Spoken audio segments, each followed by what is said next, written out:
ዩናይትድ ወደ ቻምፒየንስ ሊግ የሚወስደውን ትኬት ለመቁረጥ እንግዲህ በኦልድ ትራፎርድ ቤንፎርድን ገጥሞ ማሸነፍ አለበት። 3 ነጥብ ብቻ በቂ ነው ወደ አውሮፓ ቻምፒየንስ ሊግ ለመመለስ። ያለፉትን የኦልድ ትራፎርድ ግንኙነት ስንመለከት ሁሉንም ጨዋታ ማንቸስተር ዩናይትድ ማሸነፍ ችሏል። ቤንፎርድ ላለፉት 6 የፕሪሚየር ሊግ ጨዋታ ያልተሸነፈ ቲም ነው። ዩናይትድ ደግሞ ቼልሲን በማሸነፍ የተነቃቃ ቡድን እንደሆነ እናውቃለን። በዛ ጨዋታ ላይ እንግዲህ ያልተገኙ የተከላካይ ስፍራችን ተጫዋቾች ነበሩ። ሃሪ ማጉዌር በዚህኛው ጨዋታ ይመለሳል ተብሎ ይጠበቃል። ሌሎችም እነ ዶርጉ እነ ሌኒሮ አገግመው ሊገኙበት የሚችሉበት ጨዋታ ነው ተብሎ ይጠበቃልና ይሄንን ጨዋታ እስቲ በተወሰነ መልኩ እናንሳው። ለዚህ ቻናል ግን አዲስ ከሆናችሁ ሰብስክራይብ ማድረግ እንዳይረሳ። ወደ ቪዲዮ እንሂድ።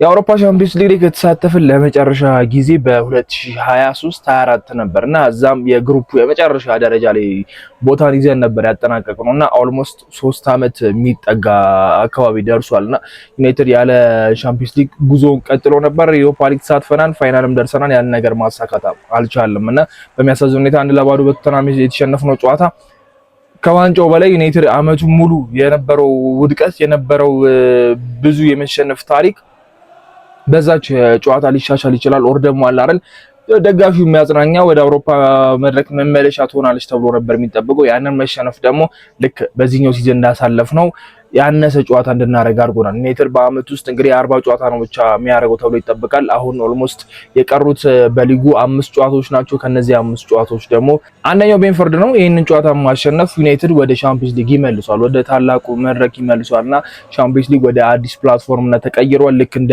ሊግ ጨዋታ ሆኗል። ከ1 እስከ 8 የጨረሱት ወደ 16ቱ ተቀላቅለው ከዛ ከ9 እስከ 24 ያሉት ደግሞ ጥሎ ማለፍ ተጫውተው ወደ 16 የሚቀላቀሉበት ሆኗልና ይሄንን እኛ አናቆም። ለዚህ ነገር አዲስ ነን። ይሄ ነገር ሲጀመርም አልነበረም፣ ገና ሁለተኛ አመቱ ነውና ዩናይትድ በእንደዚህ ፕላትፎርም ነው የሚቀጥለው። በሊግ ሲጫወት ከግሩፕ ስቴጅ ይሻላል አይሻለውም እሱን ኔክስት ሲዝን የምንመለከተው ነው የሚሆነውና ይሄኛው ለማይክል ካሪክ ጥሩ ዕድል ነው፣ ለተጫዋቾቹም ጥሩ ዕድል ነው። በኦልድ ትራፎርድ የሚያደርጉት ጨዋታ በጣም ተጠባቂ ነው የሚሆነው።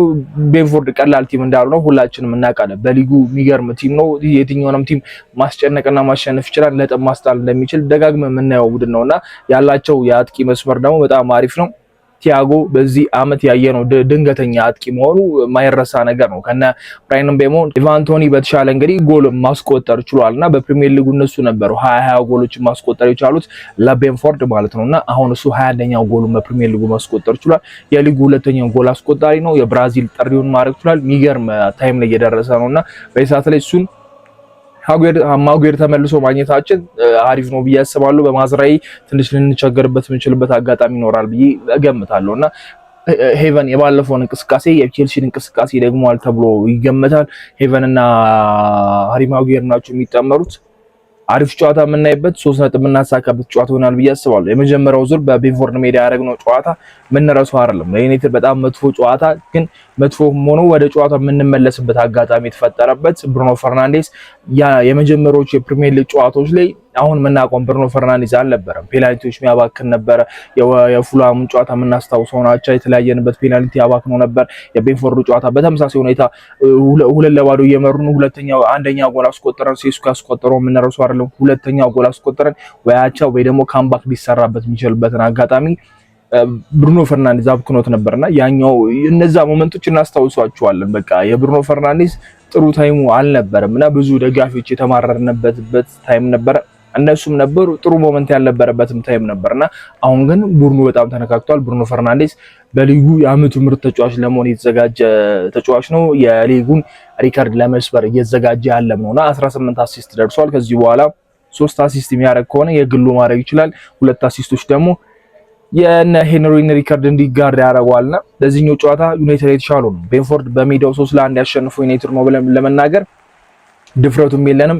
ቅርጹ ተቀይሯል። በቃ የነበረና ጨዋታው 3-4-3 ነበረ። አሁን ላይ በ4 ተከላካይ የተጫወተን ነው የምንገኘው። አጥቂዎቻችን ጎሎች ማስቆጠር ይችላሉ። ያን የነበረው ሴስኮ አልነበረም። የመጀመሪያው ጎሉን ነበር ሲያስቆጥር የነበረውና ሰለብሬት አላረገውም። ጎሉ ዩናይትድ ኦልሬዲ ተሸንፏል። እነ ብራያን ምቤሞ ገና እየተነቃቁ ነበር።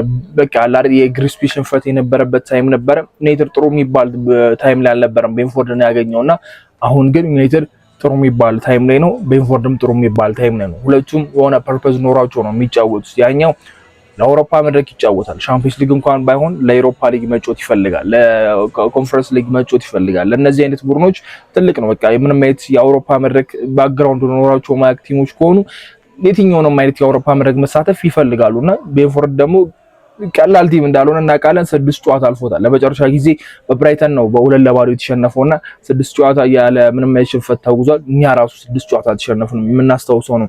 የሉሲውን ጨዋታ ከቼልሲ ጨዋታ በፊት ሽንፈት ቀምሰን ነበር የመጣነውና አሁን እንዴት ነው በኦልድ ትራፎርድ ያለውን ጨዋታ ማሸነፍ ምንችለው? ለማይክል ካሪክ ሁለተኛ ተከታታይ ያለ ኦልድ ትራፎርድ ድል የሚጓዝበት ወይ ደግሞ ሽንፈት ሊቀምስበት የሚችልበት አጋጣሚ ይኖራል እና ቤንፎርድን አስጨነቆ እንዴት ነው መጮት የሚችለው? ጎሎችን ማስቆጠር የሚችለው ነገር አለ። ዩናይትድ ጎል ያስቆጥራል፣ ምንም ጥያቄ የለውም። ጎል ማስቆጠራችን የማይቀር ነገር ነው።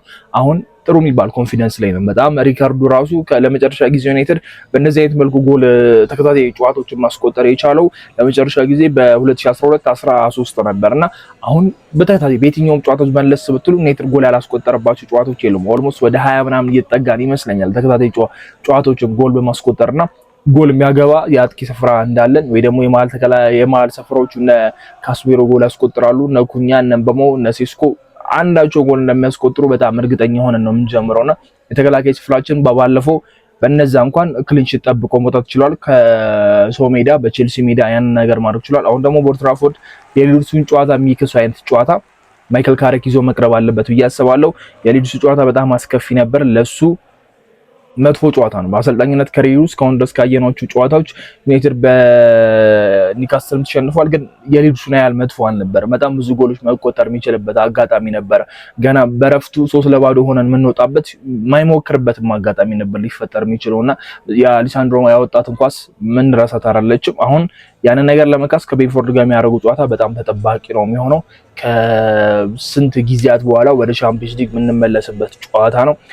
ለማይክል ካሪክ ስኬት ነው፣ ለዩናይትዶችም ስኬት ነው። አቅዶት የነበረውን ነገር በአግባቡ አቀዱት። አሁን ስንመለከተው ደረጃችንን 3ኛ ነን። ስቲል ቪላ ነጥብ ጥሎልናል፣ ተሸንፏል። ስለዚህ ዩናይትድ ከሊቨርፑል ጋር እኩል ጎል ኖሮት እኩል ነጥብ ኖሮት ግን ብዙ ባገባ በሚለው ዩናይትድ 3ኛ ላይ ተቀምጧልና ይሄንን ጨዋታ ነጥብ መያዝ ማሸነፍ ቦታውን ቢያንስ እንዳይደቅ ያደርጋል። ቀጣይ የምናገኘው በተመሳሳይ 4ኛና 3ኛ ያለው ቡድን ነው የሚጋጠሙትና ቀላል የሚባል ጨዋታ አይሆንም። እንዲሁም ከሊቨርፑል ጋር መጫወት ቀላል እንዳልሆነ እናውቃለንና ይሄንን 3 ነጥብ መያዝ ወደ ቻምፒየንስ ሊግ ይመለሷል። ሊቨርፑልን በኦልድ ትራፎርድ ማሸነፍ ደግሞ ለማይክል ካሪክ የአሰልጣኝነት ኬሪሮ የሚቀጥልበት አጋጣሚ ነው ብዬ መናገር እችላለሁና ዩናይትድ ይሄንን ጨዋታ ማሸነፍ ይችላል። ኮንፊደንስ አለ ማሸነፍ ይችላል ብዬ ማውራት እችላለሁ። ምንም እንኳን ጠንካራ ቢሆንም ማሸነፍ የሚቻል ቡድን ነው ብዬ አምናለሁና የመከላከል ሂደት ላይ ማጉየር በጣም አሪፍ እንቅስቃሴ የሚያደርግ ከሆነ ሄቨን የባለፈው እንቅስቃሴ የሚያደርግ ከሆነ ቲያጎ ጎሎች እንዳያስቆጥር ማድረግ የሚችልበት አጋጣሚ አለ ብዬ አስባለሁ። የነ ካስሜሮ የነ ሜሎ ጥምረት የሚጠበቅ ነው። በሞ ሴስኮ እና ኩኛም እንደዛው የአማር ነገር ነው። እስካሁን ድረስ በማይክል ካሪክ ስር ምንም አይነት የጎል ተሳትፎ የሌለው እና ትንሽ ንጽጽርም እየጀመሩ ይገኛሉ። አማድ በሮበን አሞሪም ስር፣ አማድ በማይክል ካሪክ ስር እያሉ እንግዲህ እየሰሩበት ይገኛሉ። አማድ ከዛ ሙድ ወጥቶ አፍሪካ ዋንጫ ከተመለሰ በኋላ አማድ አይደለም ብለን መናገር እንችላለን። ያው ሮበን አሞሪም ለቀዋል ልክ ሲመለሱ እነሱ።